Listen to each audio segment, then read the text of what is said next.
first season we're introducing them. Yes.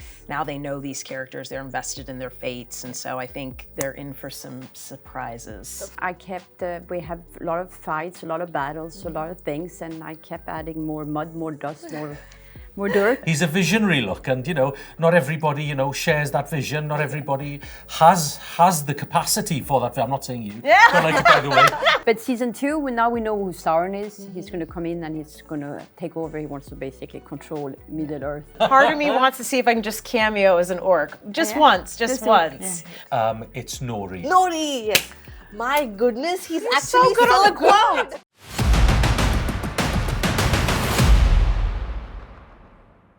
Hello everyone, this is Sheetal Shenoy. Welcome to Pink Villa. Thank you. I'm so excited for season 2. I have seen the first 2 episodes and I'm mighty impressed, I must say that. Cynthia, I want to start off by asking you that your character has gone through so much in season 1, right? So talk to me about the character arc in this season and how does she claim to be the new queen? Well, she definitely starts from a place of loss at the beginning of season 2, and where we leave her at the end of season 1. She's lost her father, the king, she's lost her vision, and she's lost an epic battle, and in turn lost many of her fellow Númenóreans in that battle. So, by the time she's returning to Númenor, people are very upset with her. There's uncertainty around her leadership, even though that is meant to be her rightful place. And there are opportunists potentially looking for their moment. And so really it's going to be about Míriel navigating all of those challenges. And what I hope for the audience is that they're on the ride with her, rooting for her, because she is definitely going to be tested and hopefully in the end be triumphant. So I think, for all of the characters really, it's we're getting a chance to really take the audience on the journey, because the first season we're introducing them. Yes. Now they know these characters, they're invested in their fates, and so I think they're in for some surprises. Surprises, can't wait for it. Listen, I want to ask you that your character has always got the side eye from people around him, right? Like all the time. Yeah. So, and also now that the king is dead, do you feel that he's got a sense of, the power that is evoked in him, and is he a challenger in this season? Yeah, I think so. I think he's a force to be reckoned with. There's been a lot of disgruntlement and a lot of disenchantment actually throughout the generations in Númenor. I think it used to be, I guess to quote Durkheim, that it used to be an organic solidarity, that everything and everyone on the island used to work together, and now there's a sort of homogenous kind of atmosphere that's creeped in, and now it's become more mechanical.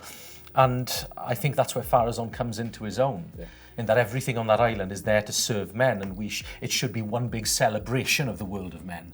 Not everybody agrees with that. Yeah. But, You're getting the side eye from me. I think that's where we're going. He's a visionary look, and not everybody shares that vision. Not everybody has the capacity for that. I'm not saying you. Don't like it, by the way. But This is getting so shady.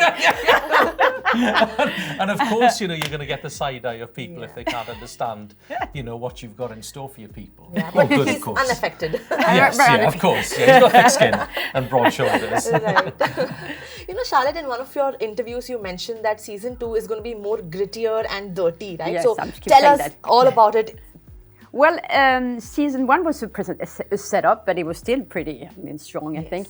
But season 2, now we know who Sauron is. He's going to come in and he's going to take over. He wants to basically control Middle Earth thanks to the rings. Yes. He comes in here alone. So it's more dramatic. We get into the characters. There's more danger. It's more about corruption, about power. So I felt it should be very authentic. It shouldn't be too clean, too pristine.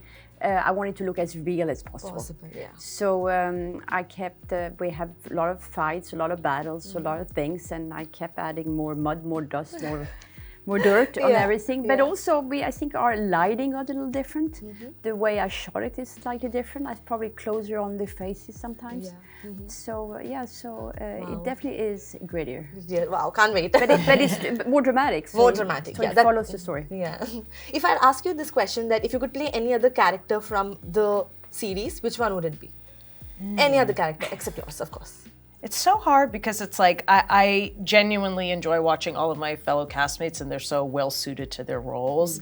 But I feel such a kinship and ownership over Miriel that it's hard for me to really imagine playing another character, although I think it would be fun to be an elf for a day. Or sometimes I kind of want to try out being an orc.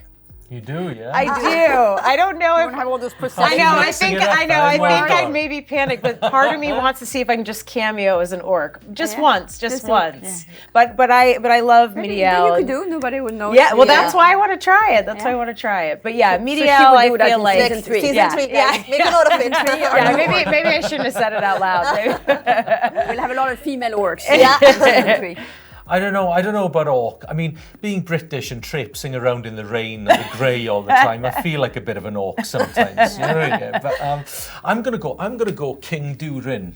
I'd quite like to experience, have the whole Khazad Dûm experience there, and and just like a flag and a veil and a bit of meat on the bone kind of thing. Yeah, King Durin. You know, for the audience, it's a special request that we're going to do a quick recap of season 1. So Yeah. I'm just going to ask you a few questions. Let's see who gets to answer it, okay? Oh, is this competitive? Yeah. Is there point system? Sit back in the chair. He's a good one. Okay.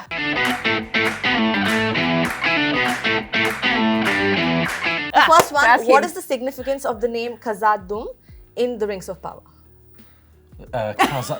What is the significance? I don't Yes. know. I'm not a dwarf.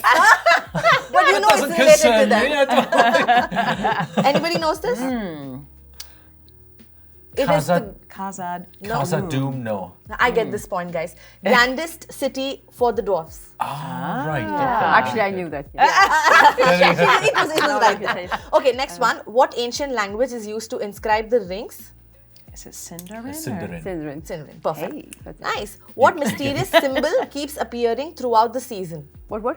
A mysterious the symbol. Sigil, the sigil? The The sigil of map. the sigil sigil of the Southlands. a pitchfork or a trident, Yes. right? Yeah. Yes, perfect. Not bad. Okay, we're going to get into some more ones.